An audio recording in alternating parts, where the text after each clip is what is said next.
মুসা রে, আল্লাহরে জিগাইবানি, আমি গরিব মানুষ, আমি ভালো কিছু কিনতে পারি না, ছেলে মেয়েকে ভালো কিছু খাওয়াইতে পারি না, ভাঙ্গা ঘর, এত গরিব, ভালো করে ঘর বানাইতে পারি না। আল্লাহরে জিগাইবানি কি করলে আমার উন্নতি হবে, ধনী হব, টাকা পয়সা হবে, আল্লাহরে জিগাইবানি। আল্লাহ মুসা নবী কই ঠিক আছে, আল্লাহরে জিগাইব তুমি কেমনে ধনী হইবা।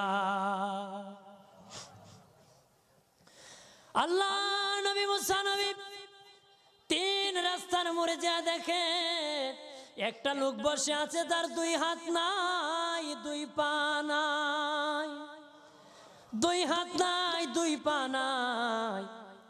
ওই লোক ডাক দিয়া কয়, মুসা রে, জীবনে কোনোদিন নিজে হাঁটতে পারি নাই, নিজ হাতে খেতে পারি নাই, কেউ খাওয়াইলে খাই, নতুবা উপবাস থাকি, বৃষ্টি আসলে ভিজি, সেখানে আমি আবার